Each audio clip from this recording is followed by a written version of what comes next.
Everybody, what is going on? Mellowlink here, back with part 4 of the Fundamental Theory video series. Today I want to talk about the importance of punishing. Now, a lot of people just think punishing is just what it is. You punish a move and then that's it, you get back to neutral. But there's so much that goes into the impact of punishing a move that a lot of people might not realize. So I want to talk a bit about that. So first of all, let's just say you're a Mishima and somebody attacks you and you're low health and they do a move that's minus 10. As soon as you 1-1-2, the entire match can be changed from there. Now let me explain why. So first of all, as soon as you hit that 1-1-2, you get a knockdown. From there, you get your own Oki. So you can do whatever you want from that setup. Basically, you have the right of way. If they want to interrupt you and spring kick, whatever, that's fine. Just wait. Let them do it, punish them for it. If they're not, if they're playing safe and they don't want to lose the life lead, you can do whatever you want. You have a free mix-up. So that's one part of it.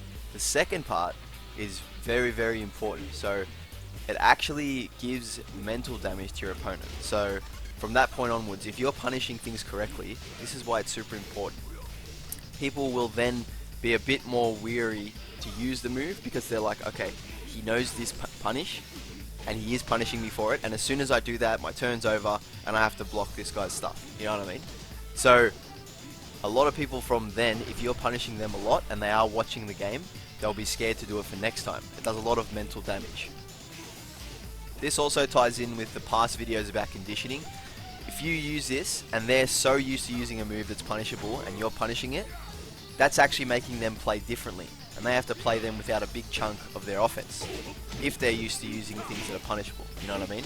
This is why punishment is very, very important. You've essentially conditioned them at that point, and then that allows you to take control of the match. And this one, it might seem obvious, but this one's probably the most important part, which I covered just a little bit before. Punishes also might have properties. So, for example, knockdowns, plus frames, and that can change the entire flow of the match. But another really really part of it as well is make sure to remember which of your punishes wall splat, because if you have the opponent at the wall and they try to hop kick or something, some characters have 13 frame punishes that actually wall splat. Maybe some less. Look at Kazuya, he has back 1-2. You know what I mean? And for those of you thinking, okay, Mishimas are lucky, their 10 frame actually has a knockdown, right? This is a part that I overlooked for a very, very long time, and I only started looking at it very recently.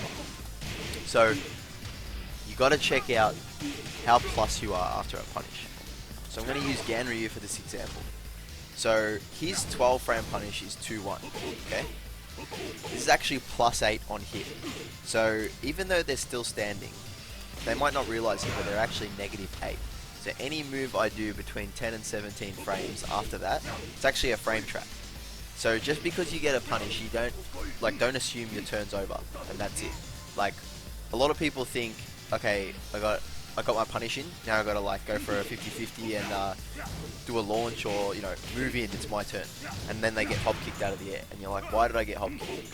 If you actually check out how plus you are after a punish, you can check out all the moves that you can do where they literally can't press a thing, they have to guess. And +8 in Tekken is a lot.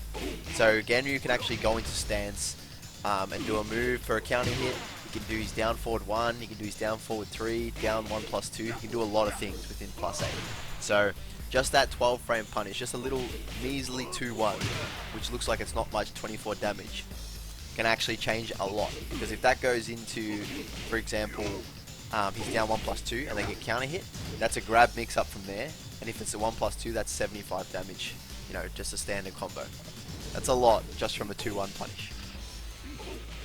A lot of times as well at higher levels, most of your damage will come from punishes. So a lot of people, they won't use a punishable move until they see an opening, or maybe go for a 50-50. So as long as you know your punishes, you'll have a much easier and more consistent time traveling through the ranks online, and eventually if you guys want to take it offline, punishment will take you a long way as well. Sometimes you can even just literally sit back and defend and wait for them to use something punishable to take your turn. The final piece of advice I want to give you guys is, if you are lacking in punishment and want to improve, choose someone that's got very easy punishment. Like for example, Kazumi. She's got 112 for 10 frame, which can be hit confirmed. So if you ever want to test if something's punishable in a game, you can just do 1-1. If it's not on hit, that's fine. Just don't finish it. So you got that for 10.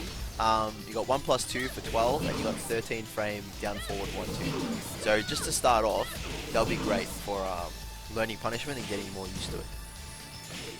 Oh yeah, and just really quickly, I forgot about this. The game actually has a punishment training system now. So yeah, if you guys just want to practice that, it'll help you improve tenfold. This video is more so just about telling you how important it actually is and how much it actually changes for you and puts you in such an advantage in ways that you probably wouldn't have even seen it. So yeah, jump in the lab, go and punishment practice, get those punishes in. Alright guys, that's all for now on the video of the importance of punishing. Check in soon for another new video. Hope you guys learned something and enjoyed it. Take it easy for now guys. Peace.